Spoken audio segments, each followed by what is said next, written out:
জাতীয় পার্টি নিয়ে যারা ছিনিমিনি খেলছে তাদের আগামীতে কী অবস্থা হবে একমাত্র আল্লাহই জানে।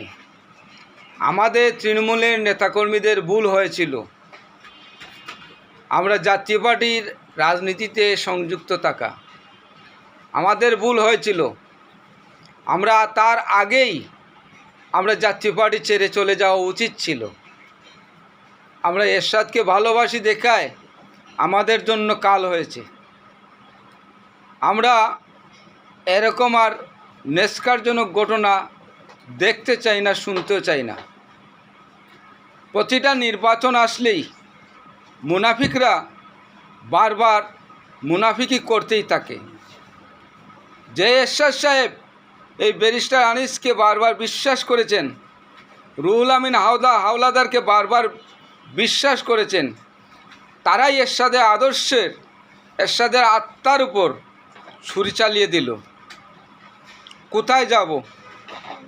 রাজনীতি করব কি করব না ভাবতেছি। জাতীয় পার্টির সর্বশেষ যে আপডেট, আগামী 28 তারিখ সম্মেলন করবে এক গ্রুপ বলছে, আনিস সাহেব বলছে, জিএম কাদের সাহেব সমাবেশ ডেকেছে। এই নেস্কারজনক ঘটনা যখন শোনা যায় তখন কলিজায় আঘাত লাগে। পল্লীবন্ধু এরশাদের স্বপ্ন পৃথিবীতে অধরাই থেকে গেল।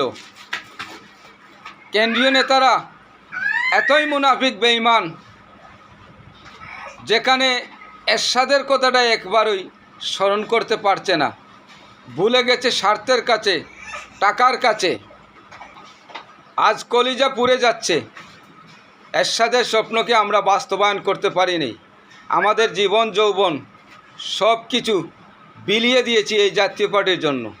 আর আজকে স্বার্থের জন্য কিছু দালাল শ্রেণীরা, কেন্দ্রীয় নেতারা জাতীয় পার্টিকে রাস্তায় বিক্রি করে দিয়েছে।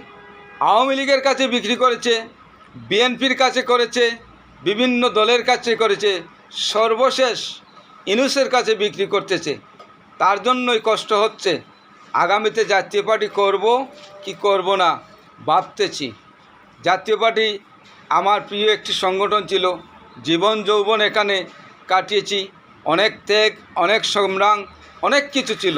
কিন্তু আজকে দুঃখের বিষয়, জাতীয় পার্টি ত্যাগ করতে মন